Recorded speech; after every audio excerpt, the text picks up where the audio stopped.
স্বাগত জানাচ্ছি TVN 24 news নেটওয়ার্কের নিয়মিত আয়োজন টিভিএন অ্যানালাইসিসে। সাথে আছি তাহিয়া রুবাইয়া তপলা। দর্শক, আজ আমরা কথা বলবো ইমিগ্রেশন নিয়ে। আমাদের আজকের আলোচনার বিষয় H1B ভিসা খুলছে সম্ভাবনার নতুন দুয়ার, অর্থাৎ নতুন বছরে ইমিগ্রেশনের বেশ কিছু সুখবর রয়েছে, বেশ কিছু চ্যালেঞ্জও রয়েছে। সুখবরগুলো কি কি, চ্যালেঞ্জের জায়গাগুলো কোথায়, সংকট উত্তরণের উপায় কি কি, আপনাদের সব প্রশ্নের উত্তর নিয়ে আমার সঙ্গে আজকে স্টুডিওতে উপস্থিত রয়েছেন অ্যাটর্নি মীর মিজান। মীর মিজান, আপনাকে স্বাগত আমাদের আজকের আয়োজনে। ধন্যবাদ। দর্শক, আপনারাও কিন্তু চাইলে যুক্ত হতে পারেন। টেলিভিশনের স্ক্রিনে ফোন নাম্বার দেখছেন, চাইলে টেলিফোন করতে পারেন। টিভিএন 24 আমাদের ফেসবুক পেজ, লাইভ স্ট্রিমিং হচ্ছে সেখানেও যুক্ত হতে পারেন। টিভিএন নিউজ নেটওয়ার্ককে যদি আপনি কিছু জানাতে চান, সেটি কমেন্টে জানাতে পারেন। আপনার যে কোনো মতামত আমরা শুনতে চাই, এবং সেই সাথে আমাদের আজকের আলোচনার যে বিষয়বস্তু সেই সংক্রান্ত অথবা ইমিগ্রেশন সংক্রান্ত যদি কোনো প্রশ্ন থাকে, প্রশ্ন করতে পারেন। আপনার প্রশ্নের উত্তর দেবার জন্য আমার সঙ্গে স্টুডিওতে বিশেষজ্ঞ অতিথি রয়েছেন, তিনি আপনার প্রশ্নের উত্তর দেবেন। আমরা আলোচনা শুরু করব। মীর মিজান, H1B ভিসা ইমিগ্রেশনে সুখবর, আসলে কি কোনো সুখবর আছে? ওই যে ভানুর কৌতুকের মতো করে বলতে কিছুই বলা যায় না, ওরকম একটা অবস্থা আর কি। তো জানুয়ারি যখন নতুন গভর্নমেন্ট আসবে তার আগ পর্যন্ত জল্পনা কল্পনা চলবে, কিন্তু ওই মানুষকে অ্যাজাম্পশনের উপর ভিত্তি করে হাইপোথেটিক্যালি কোনো ভুল আশ্বাস দেওয়াটা ঠিক হবে না। তো এই একটা অবস্থা। আর যে জিনিসটা হচ্ছে যে হ্যাঁ, এই ধরনের একটা কথাবার্তা তো অবশ্যই হচ্ছে যে ওই ফ্যামিলি বেসড ইমিগ্রেশনের নাম্বারগুলো কমিয়ে ওই ভিসাগুলো ওই এমপ্লয়মেন্ট বেসড ভিসাতে ব্যবহার করে আরও বেশি এমপ্লয়মেন্ট বেসড যে ইমিগ্রেশনের যে লোকজন আছে তাদেরকে আনার একটা চেষ্টা। এখানে রাজনীতির যে ব্যাপারটা আছে যে বর্তমানে যারা পাশ করে আসলেন তাদেরকে যারা বিভিন্নভাবে হেল্প করেছে, তাদের যে লবি আছে সেখানেও তারা যদি এরকম H1Bর কথা বললেন, L1A L1B এগুলো আছে, এই জাতীয় বিষয়গুলোর উপরে যদি তারা ফেভারেবল কোনো রুলস মেকিং যেতে পারেন, তাহলে তাদেরকে যে একটা পুরস্কৃত করার একটা ব্যাপার থাকতে পারে। তো ইন এনি কেস এটা খুবই জরুরি যে এখানে প্রচুর ফরেন স্টুডেন্ট আছে, তো তারা এখানে পড়াশোনা করছে এবং তারপরে তারা পড়াশোনা শেষে এবং যদি তারা ওপিটি অপশনাল প্র্যাকটিক্যাল ট্রেনিং ওগুলা করছে এবং তারপরে যদি তারা এখান থেকে চলে যেতে হয়, তাহলে দুপক্ষেরই একটা অসহনীয় একটা অবস্থার সৃষ্টি হবে। তো সুতরাং যদি তাদের জন্য এটা হচ্ছে 6 বছর ম্যাক্সিমাম আর কি, একবারে মানে একবারে বলতে ঠিক একবারেও না, প্রথমে ম্যাক্সিমাম 3 বছর, তারপরে আবার 3 বছর, তারপরে বাইরে থাকতে হয়। কিন্তু ওটার এক্সেপশন আছে। এক্সেপশনটা হচ্ছে যে যদি 5 বছর শেষ হওয়ার আগে কোনো লেবার সার্টিফিকেশন ফাইল করা হয়, গ্রিন কার্ডের প্রথম ধাপ, তাহলে আর বাইরে যেতে হবে না। 1 বছর ইনক্রিমেন্টে তারা এইভাবে করে তাদের স্ট্যাটাসটাই যতদিন পর্যন্ত ওই এমপ্লয়মেন্ট বেসড ইমিগ্রেশনের ডিসিশনটা ফাইনাল না হয় ততদিন পর্যন্ত এখান থেকে থাকতে পারবেন, যাতে করে তার স্ট্যাটাসটা থাকে, নাহলে একটা সমস্যা হয়।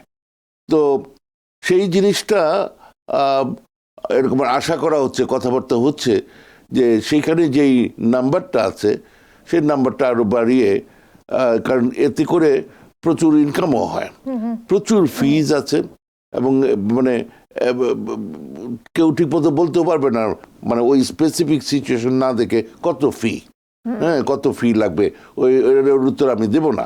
বিকজ আপনার অর্গানাইজেশনের এমপ্লয়ি কতজন H1 আছে, এভাবে বিভিন্ন কিছু ক্যালকুলেট করে তারপরে আসবে।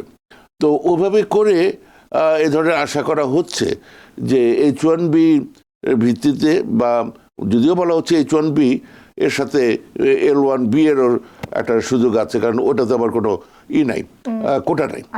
তো ওগুলা দিয়ে আরো কর্মসংস্থানের ব্যবস্থা করার একটা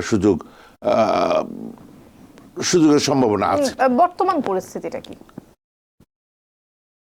বর্তমান পরিস্থিতি হচ্ছে যে অফকোর্স এটা তো আছেই, এটা মানে বেশ অনেক দিন ধরেই ছিল, এখনো আছে, এবং এটা অবস্থাটা এমন অসহনীয় অবস্থা যে কারা অ্যাপ্লাই করবে এবং কাদেরটা অ্যাডজুডিকেশনের জন্য রাখা হবে সেটাও লটারির মাধ্যমে হয়। আচ্ছা, বিভিন্নভাবে, যদিও যারা হায়ার ডিগ্রি আছে, যারা সিঙ্গাপুরের, কেউ অস্ট্রেলিয়ার, এইভাবে বিভিন্নভাবে তাদের জন্য আলাদা কোটা করেও তারপরও মিলছে না যে মানে কারা অ্যাডজুডিকেশনের জন্য যোগ্য হবে সেটার জন্য একটা লটারি হচ্ছে।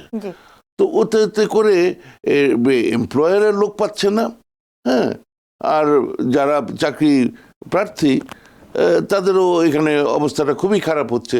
তারা এখানে পড়াশোনা করলো, তারপরে দেখা যায় যে তাদের কিছুই এগোচ্ছে না। তো অথচ, এবং আমরা তো মানুষ, আমরা দেবতা না, তাদের মধ্যে একটা খুবই একটা অস্বস্তিকর একটা সিচুয়েশনে অন্যান্যরা অনেকভাবে এসে অনেকভাবে বিভিন্নভাবে গ্রিন কার্ড করে ফেলছে, আর তারা এখানে পড়াশোনা করলো, তারপরেও কোনো কিছু হচ্ছে না। তো এই জাতীয় একটা ব্যাপার আছে, অবস্থাটা ভালো না আর কি, এই হলো কথা। জি, নিশ্চয়ই। আমি এই সম্পর্কে আপনার কাছে আরো অনেক কিছু জানবো, তবে একজন দর্শক রয়েছেন, টেলিফোনটি নিয়ে আসতে চাই। দর্শক কে আছেন সাথে, নাম বলে প্রশ্নটি করুন।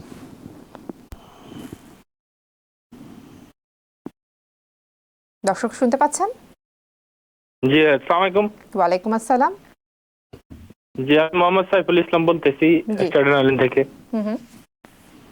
যে আমরা গ্রিন কার্ডে অ্যাপ্লাই করছি আপনার 250 দিন হয়েছে। তো এখন ট্রাম্প আসলে কি আমাদের গ্রিন কার্ডটা কি আটকে দিব নি, বা আসতে কোনো সমস্যা হবো কিনা, এগুলো জানার জন্য আর কি। এক ধরনের আতঙ্ক কিন্তু কমিউনিটির মধ্যে আছে। গ্রিন কার্ডটা উনি কোন আচ্ছা, আপনি ভিত্তিতে কোন অ্যাপ্লাই করেছেন? স্ট্যাটাস থেকে গ্রিন কার্ডের জন্য অ্যাপ্লাই করেছেন? কোন ভিত্তিতে? অ্যাসালাম উইন করছি। আচ্ছা, অ্যাসালাম উইন করেছেন। আপনার নর্মালি নিয়মটা হচ্ছে যে অ্যাসালাম ফাইনালি গ্র্যান্ট হওয়ার 1 বছর পরে গ্রিন কার্ডে অ্যাপ্লাই করতে হয়, এবং এখন যেহেতু অনেক সময় লাগছে, পরে তারা ওইটাকে একটু ট্রিক করে আপনি পরের দিনই অ্যাসালাম পাওয়ার পরের দিনই অ্যাপ্লাই করতে পারেন। শুধুমাত্র যখন আপনার কেসটা ধরবে মানে অ্যাডজুডিকেশনের জন্য, তখন যেন 1 বছর হয় আর কি। তো যেহেতু অনেক দেরি হচ্ছে, সেই জন্য পরের দিনই অ্যাপ্লাই করা যাচ্ছে আর কি। এইগুলো একটা কথা। আর আমি কোনো ফলস হোপ দিতে চাচ্ছি না, বা কোনো গেস করতে চাচ্ছি না ট্রাম্প আসলে বন্ধ করে দিবে কিনা, যে কোনো কিছুই হতে পারে। হ্যাঁ, সুতরাং এই শুধু আপনি অ্যাপ্লাই করেছেন, আপনারটা পেন্ডিং আছে, ওই অনুযায়ী আপনি ওয়ার্ক পারমিট পেয়েছেন, A5 বা C9 যেটার মধ্যেই আপনি আছেন, হ্যাঁ, এইভাবেই থাকেন, একটু সুখে থাকলেন। শুধু চিন্তা করলে মাথাটা গরম হবে, কিন্তু এটা কোনো মানে ফসল আনতে পারবেন না। সুতরাং আরামে থাকেন, সব ঠিক হয়ে যাবে ইনশাল্লাহ। জি, H1Bর বিষয়ে আবার আসবো। স্টুডেন্টদের জন্য বলা হচ্ছে সুখবর, কিংবা যারা দক্ষ আসলে তাদের জন্য এক ধরনের সুখবরের আশা তো আসলে করা যেতেই পারে। এলন মাস্ক কিংবা বিবেক রামাস্বামী যে ধরনের ইঙ্গিত দিচ্ছেন টুইট বার্তায়, আপনার কাছ থেকে একটু জানি, যারা স্টুডেন্ট রয়েছেন, আপনি ওপিটি সিপিটির কথা বলছিলেন, এর মধ্যে যদি কোনো স্টুডেন্ট যদি অ্যাসাইলাম করে ফেলে, তাহলে কি তিনি ওপিটি সিপিটি করতে পারবেন কিনা? আচ্ছা, এইখানে জিনিসটা খুব ক্লিয়ার হওয়া দরকার যে একজনে পড়াশোনা করতেছে, সে তার F1 স্ট্যাটাস রেখে যদি পড়াশোনাটা চালিয়ে যায়, তাহলে সাথে সে অ্যাসাইলাম অ্যাপ্লিকেশন ফাইল করলো, এটাতে কিছু যায় আসে না। কিন্তু যদি তার ওই পড়াশোনা বাদ দিয়ে শুধু অ্যাসাইলামের ভিত্তি করে আবার ওইটার ভিত্তিতে বাইরে কাজ করা শুরু করে, তাহলেও তার মানে পারমিশন ছাড়া, হ্যাঁ, তাহলেও তার F1 স্ট্যাটাসটা নষ্ট হয়ে যায়। তখন ওইটা নষ্ট হয়ে গেলে, তখন এরপরে যে ও অপশনাল প্র্যাকটিক্যাল ট্রেনিংয়ে যাবে, হ্যাঁ, বা তারপরে যে ওই যে করবে, কি যেন বলে যে H1Bতে যে চেঞ্জ অফ স্ট্যাটাস করবে, সেই জিনিসটা তার পাওয়ার কথা না। আচ্ছা, এই হচ্ছে ব্যাপারটা। আচ্ছা, সে অ্যাসাইলাম করতেই পারে, হ্যাঁ, এবং ওইটা একই সাথে চলতেও পারে এবং অ্যাপ্রুভ হয়েও যেতে পারে, হ্যাঁ। কিন্তু যেহেতু কিন্তু এখানে আরেকটা জিনিস আপনার মনে রাখতে হবে, খুব ভয়ঙ্কর একটা ব্যাপার, সেটা হচ্ছে সে F1 স্টুডেন্টশিপটা রাখলো বা কোনো না কোনোভাবে তার স্ট্যাটাসটা আছে, অ্যাসাইলাম অ্যাপ্লিকেশন ফাইল করলো, তারপরে তার ইন্টারভিউ হলো, ইন্টারভিউতে তার হলো না, অ্যাসাইলাম অ্যাপ্রুভ হলো না, তখন একটা ভয়ঙ্কর ঘটনা ঘটে। যেহেতু তার স্ট্যাটাস আছে, ফলে তার কেসটা কোর্টে পাঠানো হয় না। কোর্টে পাঠানো হয় বেসিক্যালি তাকে ডিপোর্টেশন প্রসিডিংসে, রিমুভাল প্রসিডিংসে পাঠানোর জন্য, আচ্ছা যে সে ইলিগাল। বাই দ্যাট টাইম তাকে ধরা পড়ে যে সে ইলিগাল, তখন তাকে কোর্টে পাঠায়। ওখানে গিয়ে আবার উনি ওই মানে অ্যাসাইলাম অ্যাপ্লিকেশনটা আবার রিএডজুডিকেট করতে ডিনোভো হিয়ারিং বলে, যে as if nothing happen before, ওটা কোর্টে আবার মানে আবার রিঅ্যাপ্লাই করতে পারে। গেল মানে F1 ধরে রাখলেও না, আচ্ছা কিন্তু যদি F1 ধরে রাখে বা B2 থাকে বা এই ধরনের যদি কিছু থাকে, তখন পাঠাতে পারতেছে না কোর্টে, আচ্ছা। কারণ তার স্ট্যাটাস আছে। তখন না তার এদিকে অ্যাপ্রুভাল হলো, না কোর্টে যেতে পারে, হ্যাঁ, তখন he is in the middle of nowhere.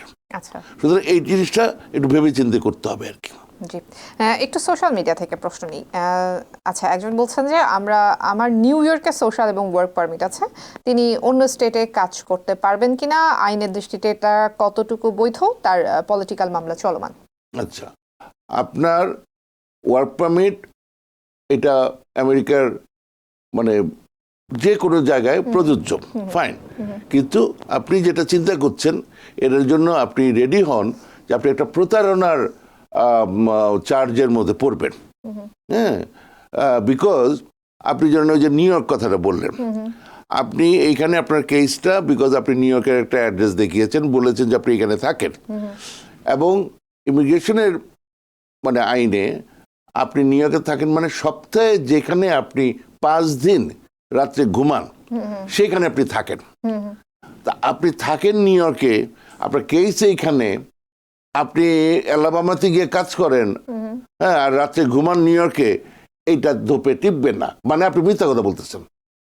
তো ফলে খুব সাবধানে থাকবেন, এবং আপনি ধরা পড়লে আপনাকে ডিটেইন করা হতে পারে, এবং করা হবে, করা হলে ওইটার ভিতরে থেকেই আপনার সমস্ত কেস ওইখান থেকেই হয়তো আপনাকে চলে যেতে হবে দেশে।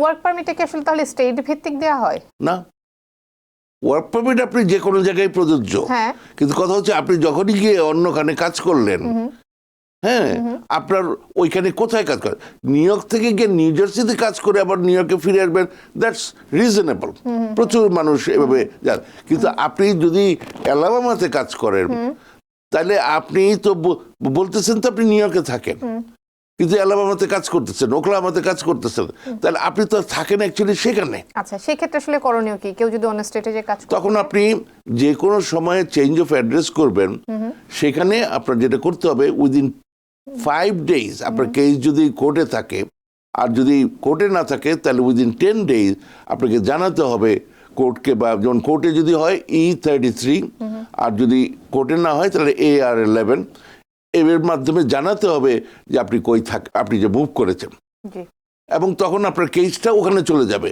অনেকে চায় যে নিউ ইয়র্ক হলে দেরিটা বেশি হবে, সুবিধা হবে, আশা করা হয় যে এখানকার জাজরা নাকি বেটার হয় ইত্যাদি, এই সমস্ত কারণে নিউ ইয়র্কে ইভেন অনেক কমিউনিটি আছে পয়সা দিয়ে, এ ধরনের এজেন্সি আছে, তারা অ্যাড্রেস বিক্রি করে, আচ্ছা, অ্যাড্রেস দেয়, এবং তাদের মেল টেলও আসে ওইখানে, হ্যাঁ, মানে ওইভাবে করে করে যে মানে ওই দেখা যায় সে এখানে নাকি থাকে, কিন্তু ওইটাও বের করা যায় যে এটা অ্যাকচুয়ালি একটা অফিস। হ্যাঁ, তো এই যে অবস্থাটা, এটা করলে আপনি একটা প্রতারণার মধ্যে পড়তে পারেন। জি, আরেকটা বিষয় জানি, আপনি যে অ্যাড্রেসের কথা বলছিলেন, অনেকে বলেন যে নিউ ইয়র্কে যে কোনো মামলা, অ্যাসাইলাম থেকে শুরু করে ইমিগ্রেশন সংক্রান্ত যে কোনো মামলা, নিউ ইয়র্কে প্রচুর মামলা জট থাকে, প্রচুর ব্যাকলগ হয়, অন্য স্টেটে করলে তুলনামূলক একটু কম সময়ে হয়তো বা তার মামলার কার্যক্রমটা শেষ হবে, এরকম কথা বেশ প্রচলিত রয়েছে। এটির আসলে কতটুকু ভিত্তি রয়েছে? আশা তো করাই হয়, কিন্তু তা সত্য না। আমি এই পর্যন্ত 50টা শহরে ফিজিক্যালি গিয়ে কেস করেছি, এই আগামী 17 তারিখ সেটা 51টা শহর হবে, এবং অনেক জায়গায় আছে নিউ ইয়র্ক ছাড়াও যেখানে অনেক জট আছে। আচ্ছা, জি, আমি আরো একটু টেলিফোন নিয়ে আসতে চাই। দর্শক কে আছেন সাথে, নাম বলে প্রশ্নটি করুন। হ্যালো হ্যালো হ্যালো, দর্শক আমরা শুনতে পাচ্ছি।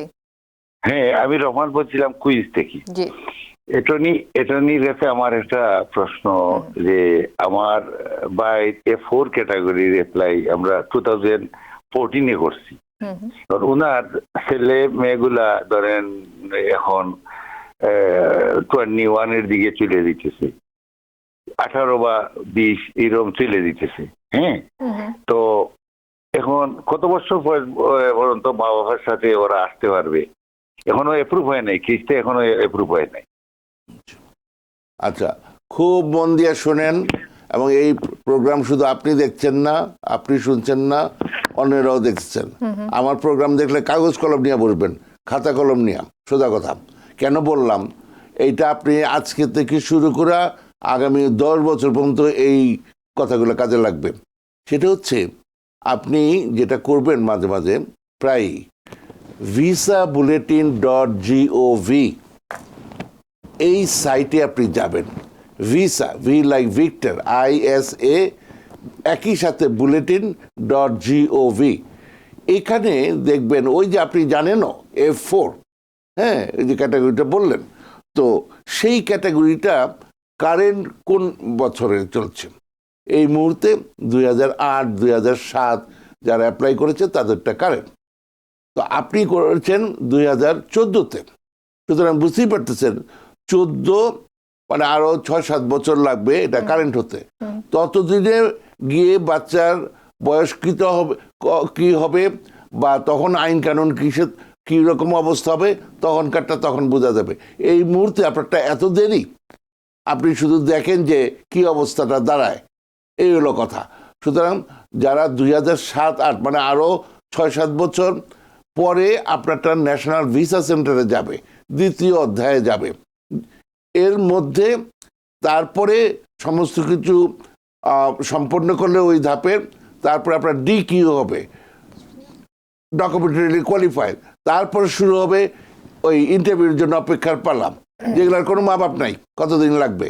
সুতরাং মানে বহুদূর এগুলো আছে। তখন দেখা যাবে না যে আইন কানুনে কি বলে যে বাচ্চাদের জন্য। এই মুহূর্তে আমি আপনার এই প্রশ্নের উত্তর এছাড়া আর কিছু দিতে চাই না। আরেকটা আছে uscis.gov, এখানে গিয়ে আপনার কেস স্ট্যাটাসটা আপনি দেখবেন যেটা অ্যাপ্রুভ হলো কিনা, বা কোনো আরো জিনিসপত্র চেয়েছি কিনা। আরেকটা কথা, আপনার যদি অ্যাড্রেস চেঞ্জ হয়, প্লিজ মনে রাখবেন, এটা না হলে সর্বনাশ হয়ে যাবে। এই যে এতদিন হয়ে গেল, অলরেডি 10 বছর হয়ে গেছে, আপনি ধরেন এখন অ্যাড্রেস চেঞ্জ করলেন, ওদের জানালেন না, আপনার নামে একটা চিঠি আসলো, আপনি উত্তর দিলেন না, এই যে 10 বছর 12 বছর চলে গেল, সব শেষ। এই উকিল বক্তা দিয়ে লেখাটাকে কোনো কাজ হবে না, আমি আবারও বলে দিচ্ছি। হ্যাঁ, আবার নতুন করে শুরু করতে হবে। সুতরাং অ্যাড্রেস চেঞ্জটা খুবই খুবই ইম্পর্টেন্ট, এবং সেটা কিভাবে করবেন, অনলাইনে করতে হয়। প্লাস ওইটা যখন বেরোবে, প্রিন্ট আউট বের করবেন রেফারেন্স নাম্বার সহ, ওইটা আবার সার্টিফাইড মেইল করবেন, এবং ফর্মটা হচ্ছে AR11। এই হচ্ছে উত্তর। ধন্যবাদ। জি, আমাদের সোশ্যাল মিডিয়াতে অনেক দর্শক যুক্ত হয়েছেন, আমি চেষ্টা করব সবার প্রশ্ন নেওয়ার। আরো একটি টেলিফোন নিয়ে আসি। দর্শক কে আছেন সাথে, নাম বলে প্রশ্নটি করুন। হ্যালো, আমি হুসেন আহমেদ কাউসার। জি জি, আমি কোয়েকশন করতেছিলাম যে আমার I-485 এর জন্য ওয়েট করতেছি। তখন আমাকে দেখা যাচ্ছে যে আমি ওই ভিসা বুলেটিনের জন্য ওয়েট করতে হবে। এটা কতদিন লাগতে পারে I-485 এর জন্য? I-365 উইন হয়েছে অনেক আগে। এই এক বছর হয়ে গেছে আমার। আপনি আপনার কিসের উপর ভিত্তি করে এটির কথা বলছেন? ওইটা I-360 আন্ডার এজ আমি কেস উইন হয়েছিলাম। আচ্ছা, বাকিটা বুঝতে পেরেছি। হ্যাঁ, আচ্ছা, যদি আপনি ওই যে 485 এর কথা বলেন, তখন আর ওই ভিসা বুলেটিন ওই সাইট আপনার কাজ করবে না। হ্যাঁ, আপনি USCIS, মানে এটা কেন বললাম যে I-485 adjustment of status application, আপনি যদি এই দেশে বসে গ্রিন কার্ডটা করেন, তখন এই প্রসঙ্গটা আসে। আপনি ওই স্পেশাল জুভেনাইল ক্যাটাগরিতে, হ্যাঁ, ওই ফস্টার কেয়ারে গিয়ে ফ্যামিলি কোর্টের মাধ্যমে ওইখান থেকে, যেটা ওই I-360 আপনি যেভাবে করে বেসিক পিটিশনটা তাহলে অ্যাপ্রুভ হয়েছে, এবং এখন 485 অ্যাডজাস্টমেন্ট অফ স্ট্যাটাস আপনার পেন্ডিং আছে। হ্যাঁ, আপনি যেটা করবেন uscis.gov, এইখানে গিয়ে আপনি একটু স্ক্রল করলেই 3টা জিনিস পাওয়া যায়। একটা তো হচ্ছে আপনার রিসিট নাম্বারটা দিয়ে আপনি দেখতে পারবেন আপনার কেসের স্ট্যাটাসটা কি স্পেসিফিক। আর এটা হচ্ছে প্রসেসিং টাইম। সেখানে গিয়ে আপনার কোনখানে এই কেসটা পেন্ডিং সেই জিনিসটাতে আপনি গেলেন, আর 485 ওইটা গেলেন, ওইটার আবার দ্বিতীয় ধাপ হচ্ছে ওখানে দেখাবেন যে কোন ভিত্তিতে I-485 অ্যাডজাস্টমেন্ট স্ট্যাটাসটা আপনার পেন্ডিং। এগুলা দিলে আপনি দেখতে পাবেন যে কত মাস সময় লাগতেছে আপনার ক্যাটাগরিটার জন্য যে 485টা পেন্ডিং আছে। এটার বাইরে যদি মানে ধরেন আপনার 17 মাস লাগার কথা, আপনার তো 32 মাস হয়ে গেছে, হ্যাঁ, তখন আপনি তাদের সাথে যোগাযোগ করতে পারেন। ওখানেই আপনি অনলাইনে আপনি ইনকোয়ারি করতে পারেন বা জানাতে পারেন যে আমারটা দেরি হয়ে যাচ্ছে ইত্যাদি। আরও যদি বেশি হয় আপনি মানে সোজা কথা মানে যদি ওই রকমের বাইরে হয়, আমি যেটা করি আমি ফেডারেল কোর্টে সু করি, এই হচ্ছে কথাটা। তো যাই হোক, কিন্তু এটা ওয়ে ডাউন মানে অনেক দীর্ঘদিন ধরে যদি এটা পেন্ডিং থাকে, এই হচ্ছে কথাটা। ধন্যবাদ। জি, আরো একটি টেলিফোন নিব। দর্শক কে আছেন সাথে, নাম বলে প্রশ্নটি করুন। জি, আমার নাম শিমুল কান্তি বড়ুয়া। জি দর্শক, আমরা শুনতে পাচ্ছি। হ্যালো। জি, আমরা শুনতে পাচ্ছি দর্শক, প্রশ্নটি করুন। জি, আমার প্রশ্ন অ্যাটর্নি সাহেবের কাছে। আমি 2015 সালে অ্যাসাইলাম করেছিলাম মাইনরিটির উপরে। স্টিল এখনো আমাদেরকে কোনো ডিসিশন দেয়নি। তো এই বিষয়ে কি আসলে অ্যাটর্নি সাহেব কোনো ধারণা কি আছে, কোনো কিছু হবে? 10 বছর আর কি আমাদের পেন্ডিং অ্যাসাইলামটা। আপনার যেই ধন্যবাদ, আমার শুভেচ্ছা নেবেন। আপনার যেই ধরনের অবস্থা, এই ধরনের কেসে আমি ফেডারেল কোর্টে আমি সু করি, কারণ এটা এতদিন ধরে এটা পেন্ডিং আছে। এটা একটা রিজনেবল টাইম আমার জন্য, যে আমি কোনো সংকোচ ছাড়া সু করে এই ডেট নেয়ার ব্যবস্থা করি। এটা মানে অনেক দেরি হয়ে গেছে, এতদিন থাকার কথা না। জি, আরো একটি টেলিফোন নিতে চাই। দর্শক কে আছেন সাথে, নাম বলে প্রশ্নটি করুন। হ্যালো। জি, নাম বলে প্রশ্নটি করুন। জি, আসসালামু আলাইকুম। আমার নাম পারভেজ, আমি নিউ জার্সি থেকে বলছি। জি, অ্যাটর্নি সাহেবের কাছে আমার দুটি প্রশ্ন। একটি প্রশ্ন হচ্ছে, আমি এখানে নিউ জার্সিতে আমি সিটিজেন। আমি আমার ভাইয়ের বউয়ের জন্য অ্যাপ্লাই করেছি 7 ইয়ার্স। তো আমার ভাই এবং আমার ভাইয়ের বউ ওরা ইউকেতে গেল স্টুডেন্ট ভিসায়। ভাইয়ের বউ, আমার ভাই এবং তার ছেলে ডিপেন্ডেন্ট। তো এমন অবস্থায় আমি আমার ভাইকে এখানে ভিজিট ভিসায় আমার মাকে দেখার জন্য নিয়ে আসতে চাচ্ছিলাম। তো এক পর্যায়ে সে এমবাসি ফেস করেছে, ওই ইউএস এমবাসিতে। তো ফেস করার পরে দ্য অফিসার বললো যে তোমার কেস পেন্ডিং আছে, তোমাকে ভিসা দেওয়া যাবে না, এই বলে ওরা ওকে রিফিউজ করে দিয়েছে। আর আরেকটা প্রশ্ন হচ্ছে, আমার আম্মু গ্রিন কার্ড হোল্ডার, তিনি দেশের বাইরে আছেন আজকে 3 মান্থস। তো দেশে গিয়ে উনি কিছুটা অসুস্থ হয়ে গেছে। এখন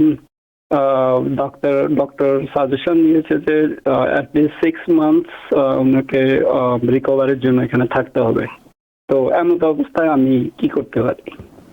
জি, আমাকে একটু হেল্প করতে হবে, আমি ঠিক মতো শুনি। নিশ্চয়ই। ওনার প্রথম প্রশ্ন ছিল, ওনার ভাইয়ের জন্য উনি অ্যাপ্লাই করেছিলেন ফ্যামিলি ভিসায়। ওনার ভাইয়ের বাচ্চা, ওনার ভাইয়ের ওয়াইফ সহ তারা ইউকেতে আছেন স্টুডেন্ট ভিসায়। ওনার ভাই এবং ভাইয়ের সন্তান হচ্ছে ডিপেন্ডেন্ট। এখন সেই ক্ষেত্রে উনি যখন এম্বাসি ফেস করেছেন ইউকে থেকে, তখন এম্বাসি থেকে বলা হয়েছে যেহেতু কেস পেন্ডিং, তাই তারা রিফিউজ করে দিয়েছে ভিসাটি। এটা ছিল প্রথম প্রশ্ন। আগে এটার উত্তর নেই, পরে দ্বিতীয় প্রশ্নে আসছি। হ্যাঁ, এখানে কিছুই করার নেই। তারা যদি ফিল করে যে আপনি এখানে এসে থেকে যাবেন, তাহলে তারা ভিসা নাই দিতে পারে। আর যেহেতু আপনার ওই একটা ইমিগ্রেন্ট পিটিশন পেন্ডিং, ফলে আপনার একটা ইমিগ্রেন্ট ইন্টেন্ট কাজ করছে, থেকে যাওয়ার একটা ইন্টেন্ট। আর আপনি ওই ভিজিট করতে আসছেন, তার মানে আপনার মধ্যে একটা টেম্পোরারি নন ইমিগ্রেন্ট ইন্টেন্ট দেখাচ্ছেন। এটা ক্ল্যাশ করে, এটা কনসিস্টেন্ট না। সুতরাং এটা যে তারা ডিনাই করে দিয়েছে, এখানে আর কিছু করার আমি কিছু দেখি না। মানে সেকেন্ড টাইম আর অ্যাপ্লাই করে আসলে কোনো সম্ভব দুনিয়ার মানুষে পাচ্ছে, এর মধ্যেই পাচ্ছে, আচ্ছা দুনিয়ার মানুষে পাচ্ছে। কিভাবে পাচ্ছে আমি নিজেও জানি না। ভিসা অফিসারের মুডের উপর অনেকটা নির্ভর করে।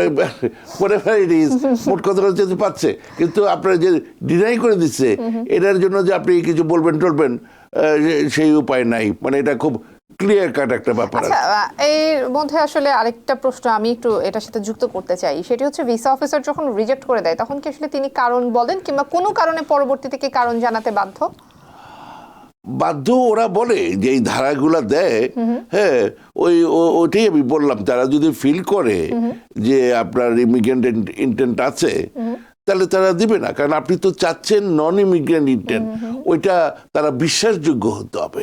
এটা কিভাবে বিশ্বাসযোগ্য হয়? আপনি ফাইলই করেছেন ইমিগ্রেশনের জন্য, সুতরাং ওইখানে গিয়ে আপনি আটকে যাচ্ছেন। আচ্ছা, আরেকটা প্রশ্ন ছিল ওনার মা গ্রিন কার্ড নিয়ে বাংলাদেশে আছেন। কতদিন ধরে? 3 মাস ধরে আছেন। ওনার মা অসুস্থ, ডাক্তার বলেছেন আরো 6 মাস লাগবে রিকভারি করতে। সেই ক্ষেত্রে আসলে কি করণীয়?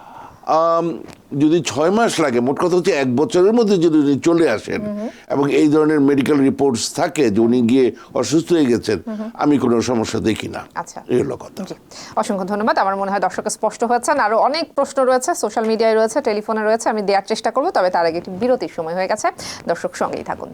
বিরতির পর আবারও স্বাগত জানাচ্ছি। টিবিএন অ্যানালাইসিসে ইমিগ্রেশন নিয়ে আলোচনা করছি আজকে। আমার সঙ্গে উপস্থিত রয়েছেন অ্যাটর্নি মীর মিজান। দর্শক, টেলিভিশন স্ক্রিনে ফোন নাম্বার রয়েছে, TBN 24 Facebook page live streaming হচ্ছে। যে কোনোভাবে যুক্ত হতে পারেন, যে কোনো মতামত জানাতে পারেন, যে কোনো প্রশ্ন করতে পারেন। আপনার প্রশ্নের উত্তর দেবেন আমার সাথে উপস্থিত বিশেষজ্ঞ অতিথি। আমি অনেকগুলো প্রশ্ন দেখতে পাচ্ছি, টেলিফোনে অনেকে রয়েছেন, আমি টেলিফোনে যাব। তবে সোশ্যাল মিডিয়া থেকে একটু প্রশ্ন নেই, অনেকগুলো প্রশ্ন জমে গিয়েছে। তারেক আহমেদ, যারা সোশ্যাল সিকিউরিটি কিংবা ওয়ার্ক পারমিট পেয়েছেন, উনি সম্ভবত বুঝাতে চেয়েছেন যে তাদের কি ডিপোর্টেশনের কোনো ব্যবস্থা হচ্ছে কিনা, এরকম কোনো আশঙ্কা রয়েছে কিনা? আপনার যদি কোনো রিলিফ অ্যাপ্লিকেশন পেন্ডিং থাকে এবং আপনি যদি ইভেন কোর্ট প্রসিডিংসও থাকেন, যতক্ষণ পর্যন্ত আপনার ডিপোর্টেশন অর্ডার না হয় ফাইনাল, ততক্ষণ পর্যন্ত ডিপোর্টেশনের ভয় নেই। কিন্তু আপনি যে কোনো সময় ডিটেইন হতে পারেন।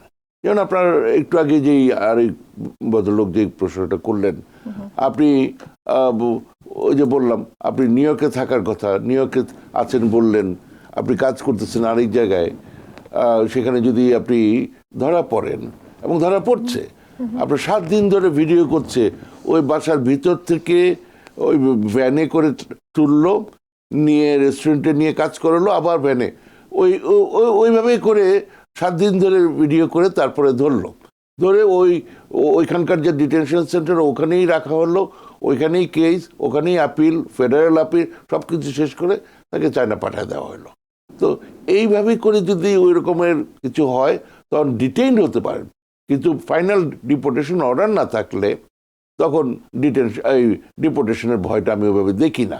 কারণ বিশেষ করে আপনি যদি কোর্ট প্রসিডিংসে থাকেন বা এরকম অ্যাসাইলাম অ্যাপ্লিকেশন করেন, তখন আপনি কিছু একটা জুরিসডিকশনে আছেন, কোর্টের জুরিসডিকশনে আছেন, ইউএসসিএস এর জুরিসডিকশনে আছেন। সুতরাং তখন আমি ওই ভয়টা দেখি না যে একবারে ডিপোর্ট করে দেওয়ার মতো অবস্থা। কিন্তু প্রচুর মানুষ আছেন যারা এখানে ডিপোর্টেশন অর্ডার নিয়ে আছেন, হ্যাঁ, তাদের এখানে ভালো একটা অবস্থা, বাচ্চা কাচ্চারা ভালো জায়গায় পড়াশোনা করছে, বাড়িঘর করেছেন, ব্যবসা করছেন, চাকরি করছেন, সবই আছে, হ্যাঁ। কিন্তু যে কোনো সময় ওনারা যদি এটার জন্য ট্রাম্প আসা লাগে না, যে কোনো সময় তারা এই কিছুদিন কয়েক বছর আগেও এরকম এই এলাকার 4টা এয়ারপোর্টে রেড দিয়ে প্রচুর মানুষকে ধরে নিয়ে গিয়েছে। এয়ারপোর্টে পর্যন্ত তারা কাজ করতেছেন, ওয়ার্ক পারমিট আছে, কাজ করতেছেন। তাদেরকে ম্যানেজার ডেকে নিয়ে গেছে যে তুমি অমুক দিন কাজ করবা, যতই তার কাজ ওদিন অফ থাকুক, তাকেও নিয়ে গিয়ে ধরা পড়েছে। তো এই ধরনের অবস্থা যাদের আছে ডিপোর্টেশন অর্ডার, তাদের তো ডেফিনেটলি একটা ভয় থাকবেই, এটা রিজনেবল ফিয়ার যে তাদেরকে যে কোনো সময় মানে ধরা হবে এবং পাঠিয়ে দেওয়া হবে। ধন্যবাদ। রুবি নামে একজন বলছেন যে তার ভাই মারা গিয়েছেন, তিনি হয়তো বা তার ভাইয়ের জন্য অ্যাপ্লাই করেছিলেন এবং তারা ইন্টারভিউ দিয়েছেন এবং ভিসাও পেয়েছেন। এখন সেই ক্ষেত্রে তার ভাই তো মারা গিয়েছেন, তার ফ্যামিলি কি ইউএসএতে আসতে পারবেন কিনা? আচ্ছা, প্রিন্সিপাল অ্যাপ্লিকেন্ট যদি এই অবস্থাটা হয় যে প্রিন্সিপাল অ্যাপ্লিকেন্ট, তখন কিছু এক্সেপশন আছে। ওই যে ডেরিভেটিভ যারা, তারা যদি ইউএসএ তে থাকেন তখন কিছু অল্প ছোট এক্সেপশন আছে, এছাড়া দ্য আনসার ইজ নো। ওকে। ইরিন আক্তার তিনি বলছেন তিনি গ্রিন কার্ড হোল্ডার, তার স্পাউসের জন্য 2022 সালে অ্যাপ্লাই করেছেন, অ্যাপ্রুভাল হতে কতদিন লাগতে পারে আনুমানিক? আরেকটু বলুন। জি জি নিশ্চয়ই। 2022 সালে স্পাউসের জন্য অ্যাপ্লাই করেছেন, গ্রিন কার্ড হোল্ডার, অ্যাপ্রুভ হতে কতদিন লাগতে পারে আনুমানিক? এটার জন্য বেস্ট হলো ওই যেটা বললাম, visabulletin.gov, ওই সাইটে গিয়ে যদি গ্রিন কার্ড হোল্ডারের স্পাউস হয় তাহলে হচ্ছে F2A ক্যাটাগরি, ওটাতে একটু কাইন্ডলি দেখবেন যে এখন কোন ক্যাটাগরিটা চলতেছে, ওইটা দেখে নেবেন এবং এটা মাঝে মাঝে চেক করবেন। হ্যাঁ, এটা ওঠানামা করে, ওটা একটু কাইন্ডলি দেখে নেবেন। আবার এর মধ্যে যদি আপনি সিটিজেন হয়ে যান তখন আর কোনো ওয়েটিং পিরিয়ডই থাকলো না। হ্যাঁ, এটা আপনি একটু দেখে নেবেন। এবার একটি টেলিফোন নেই, দর্শক কে আছেন সাথে, নাম বলে প্রশ্নটি করুন। হ্যালো, জি আমরা শুনতে পাচ্ছি, বলুন। আমার নাম শামীম বেগম, আমি লং আইল্যান্ড থেকে বলছি। জি। আমি গ্রিন কার্ড হোল্ডার। আমি যদি আমার ছেলের জন্য অ্যাপ্লাই করি কতদিন লাগতে পারে? আমার ছেলের বউ, দুইটা নাতিন এখানে আছে, তো কতদিন লাগতে পারে? এর জন্য আমার কোশ্চেনটা আর কি। আপনি ওই কথাগুলো শেষ করে আমাকে একটু সুবিধা করে দিলেন। যদি গ্রিন কার্ড হোল্ডার হয়, উনি যদি সিটিজেন না হয়ে যান, তাহলে যেহেতু ওনার ছেলে বিবাহিত, ওই যে ছেলের বউ যেভাবে বললেন, ওনার জন্য উনি অ্যাপ্লাই করতে পারেন না। ওনারা তো এখানেই আছেন। হ্যাঁ, না, এখানে থাকলেও যদি মানে বিবাহিত হয় বাচ্চা, হ্যাঁ, তাহলে উনি অ্যাপ্লাই করতে পারেন না। এবং যদি ছেলে যদি বিবাহিত নাও হতো এবং উনি যদি তখন অ্যাপ্লাই করতে পারতেন, কিন্তু যদি ওই ছেলে এবং ওটা অ্যাপ্রুভাল হলো, মানে I-130 অ্যাপ্রুভাল হলো, যদি বিয়ে করে ফেলতো তখন আবার ওই পিটিশনটা রিভোকড হয়ে যেত। সুতরাং উনি গ্রিন কার্ড হোল্ডার থাকা অবস্থায় ওনার বিবাহিত বাচ্চার জন্য উনি অ্যাপ্লাই করতে পারেন না। যদি উনি সিটিজেন হয়ে যান তখন অ্যাপ্লাই করতে পারেন। তখন প্রশ্ন আসবে কতদিন লাগবে, সেটাও আসলে অনেক দীর্ঘ প্রক্রিয়া। দর্শক কে আছেন সাথে, নাম বলে প্রশ্নটি। Rehana from Dallas. জি। হ্যালো। জি দর্শক আমরা শুনতে পাচ্ছি। হ্যাঁ, আসসালামু আলাইকুম। আমি ডালাস থেকে ফোন করছি। আমার একটা কোশ্চেন, আমার ভাইয়ের জন্য আমি অ্যাপ্লাই করছি 2008-এ, ওর প্রায়োরিটি ডেট 2008 অগস্ট। ভিসা বুলেটিনে দেখাচ্ছে 2008 মার্চ। আমি ঠিক শিওর না, ওর পেপার এনভিসিতে থাকার কথা। লাস্ট যখন আমরা লেটারটা পাই বলছে যে তোমার কাগজপত্র সব এনভিসিতে পাঠানো হয়েছে, তার ডিএইচকে নাম্বারটাও দেওয়া হয়েছে। এখন আমি শিওর না যে ভিসা বুলেটিন F4 মার্চ 2008 দেখাচ্ছে, আমি কি ঠিক দেখছি কিনা বুঝতে পারছি না। অগাস্ট হচ্ছে ওর প্রায়োরিটি ডেট। হ্যাঁ, যদি এখানে তো ব্যাপারটা বেশ ক্লিয়ার যে যদি মার্চ এখন প্রায়োরিটি ডেট মানে কারেন্ট হয়ে থাকে, আপনারটা হচ্ছে অগাস্টে, সুতরাং আরো কিছুদিন অপেক্ষা করতে হবে। এবং আপনি ডিএইচকে দিয়ে আর একটা ইনভয়েস নাম্বারও দেওয়া হয়েছে, ওটা দিয়ে আপনি হয়তো ইভেন ওটার ভিতরে আপনি ওই সাইটে যেতে পারেন। গেলেও দেখবেন যে ওই যে 325 টাকা আর 120 টাকা যে দিতে হবে, ওইখানে আপনি ক্লিক করলে কাজ হচ্ছে না। হ্যাঁ, বিকজ ওটা এখনো কারেন্ট হয়নি। বলে আরেকটু অপেক্ষা করেন এবং আপনি কাইন্ডলি ওই সাইটে মাঝে মাঝে গিয়ে একটু চেক করবেন। এটা যে কবে হুট করে 6 মাস এগিয়ে যায়, এগুলোর কোনো ঠিক ঠিকানা নেই। ফলে আপনি একটু কষ্ট করে বারবার যাবেন এবং গিয়ে দেখবেন। তো গেলেই তখন আপনি যেটা হবে, আপনি দ্রুত ওই টাকাগুলো দিয়ে দিবেন। হ্যাঁ, 325। আজকেও আমাকে একজন ঠাট্টা করলো যে আমি নাকি ওই টাকা বলি, মানে এটা ডলার হবে, মানে বুঝতেই পারতেছেন টাকা, মানে আমি ওই ডলারই মিন করেছি।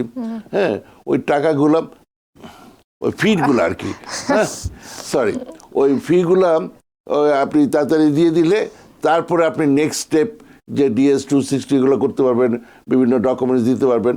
তো আপনি একটু অপেক্ষা করেন, মার্চ আর অগাস্টে আপনি করেছেন, সুতরাং বুঝতে পারছেন প্রায় 6 মাসের মতো অবস্থা। জি, আর একটি টেলিফোন নিব। দর্শক কে আছেন সাথে, নাম বলে প্রশ্ন করুন। হ্যালো, শুনতে পাচ্ছেন? জি, শুনতে পাচ্ছি, বলুন। জি, আমার নাম মাসুদ, আমি সাইন্সার থেকে বলতেছি। যে আমার একটা প্রশ্ন হলো, আমি আমার ছোট ভাইয়ের জন্য অ্যাপ্লাই করেছি 2007-এ। তাদের গত বছর কাগজপত্র চেয়েছিল জমা দেওয়ার জন্য, পাসপোর্ট এবং ফিটি, সেটা জমা দিছি। তাদের একটা বাচ্চা হয়েছে গত এই 2-3 মাস হইলো। এখন কি সেই বাচ্চার কাগজপত্র এখন জমা দিতে হবে নাকি যখন ইন্টারভিউ ডাকবে তখন জমা দিলেই হবে? এই জিনিসটা জানা দরকার। আপনি ওই এখনই দিয়ে দেন, যখনই এই ইনফরমেশনটা অ্যাভেলেবেল হলো, হ্যাঁ, তখনই দিয়ে দেবেন। ইনফরমেশন আপডেট রাখা ভালো। আমার মনে হয় দর্শক তার উত্তর স্পষ্ট হয়েছেন। অ্যাটর্নি মীর মিজান, আমাদের সোশ্যাল মিডিয়াতে এবং টেলিফোনে আসলে অনেক দর্শকের অনেক প্রশ্ন রয়েছে। আমরা আপনার কাছ থেকে আসলে অনেক কিছু আমাদের আরও জানার ছিল, কিন্তু আজকের মতো সময় শেষ হয়ে গেছে। অসম্ভব দুঃখিত, দর্শকদের কাছে আসলে দুঃখিত। আপনাকে ধন্যবাদ, আপনি আজকে আমাদেরকে সময় দিয়েছেন। ধন্যবাদ দর্শক, ধন্যবাদ জানাবো আমার পক্ষ থেকেও। টিভিএন অ্যানালাইসিসে এই ছিল আজকের মতো। টিভিএন 24 এর সঙ্গেই থাকুন সবসময়। টিভিএন 24 টেলিভিশন দেখতে আজই কল করুন 7187776556। লগ ইন করুন www.totalcablebd.com। নিউ ইয়র্ক থেকে সম্প্রচারিত টিভিএন 24 টেলিভিশন বিশ্বজুড়ে বাঙালির কণ্ঠস্বর।